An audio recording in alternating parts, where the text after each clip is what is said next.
Salut les amis, c'est PKLN, j'espère que vous avez la forme. Aujourd'hui, on va se refaire une petite analyse du Bitcoin. Voilà, j'ai attendu un petit peu avant de faire une analyse parce qu'il ne s'est pas passé grand chose. Donc on va faire le point là-dessus. Et avant ça, si t'es pas encore abonné, bien sûr, je t'invite à le faire, mettre un petit com, un petit like, ça soutient mon taf. N'oublie pas d'activer la petite cloche pour ne pas rater les prochaines vidéos. Et allez, suis-moi, c'est parti.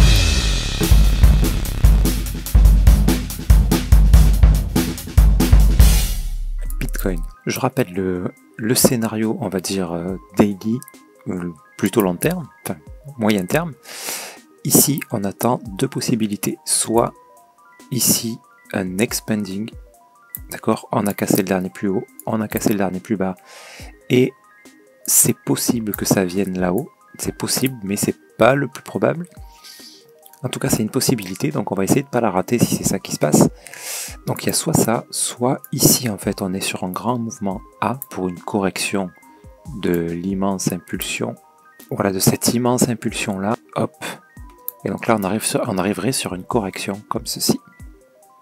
Ok. Donc, dans tous les cas, ce qu'il faudra s'attendre, ce qu'il faudra surveiller, donc on a envie de profiter de cette hausse. Hein. Il peut y avoir une hausse vraiment importante, peut-être même plus grande que ça. Hein. Ça peut être ça carrément. D'accord? Donc, on ne veut pas rater cette hausse, bien sûr. On voudra vendre en haut, et c'est ce qu'on fera. Mais par contre, attention, parce qu'après un mouvement comme ça, si ça c'est bien un A, qu'on obtient un B comme ça qui met du temps à monter, il faudra s'attendre à un mouvement équivalent à cette amplitude-là, ici. Après quoi? Ok? Bon, on n'en est pas du tout encore là, mais c'est pour voilà, que vous voyez un petit peu ce que je prévois. Voilà. Si ça monte directement, là ça sera un peu différent. Ça sera plus une impulsion comme ça. Ensuite on aura une correction, on ne sait pas sous quelle forme, on verra ça. Et voilà, ça sera différent. Moi je vais opter plutôt pour ce scénario là, le A, B, C. Voilà, c'est quelque chose qui se produit plus souvent, on va dire, dans le Bitcoin. Donc on va miser d'abord sur ça. Et puis si là ça continue à monter, que ça vient casser le plus haut, bah, tant mieux, hein, on sera dedans. Maintenant, aujourd'hui, qu'est-ce qui se passe? Là, depuis la dernière vidéo, il ne s'est pas passé grand-chose. Hein. Hop, on avait dit, perso, voilà, que moi, j'imaginais bien, enfin, la structure nous indiquait quelque chose de baissier quand même, donc c'était probable de venir casser ce dernier plus bas. C'est pas tout à fait ce qu'il nous a donné.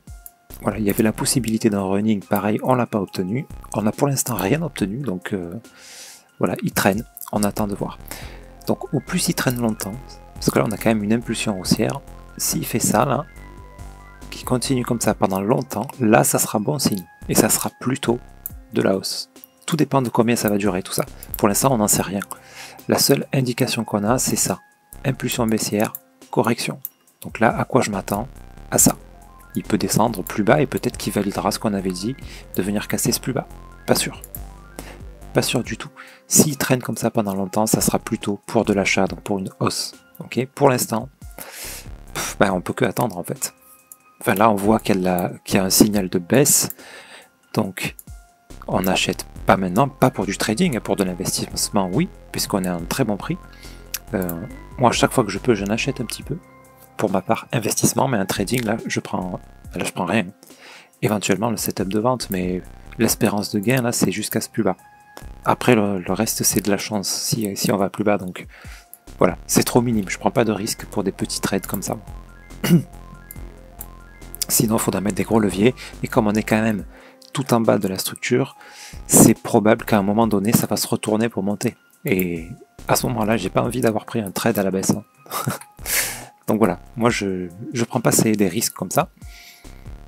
Après voilà, chacun, là on a un setup de vente, je sais qu'il y en a qui tentent les sells, et qui en tirent profit, hein, donc ça c'est à vous de voir.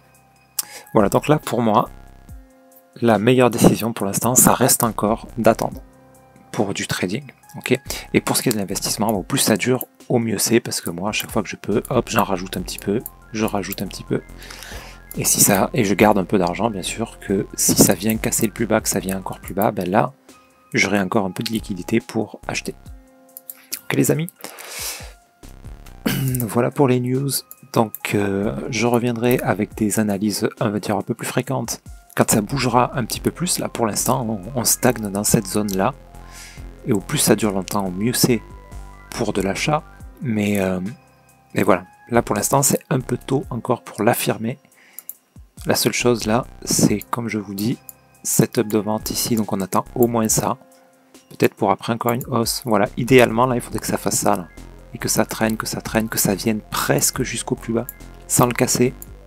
Et ensuite, que ça reparte à la hausse là, ça sera vraiment un excellent moment là. Si ça traîne là, profitez-en les amis. Ok, sur ce, j'espère que cette vidéo vous sera utile. Je vous dis à très bientôt, je vous souhaite une excellente nuit. C'était PKLN, merci.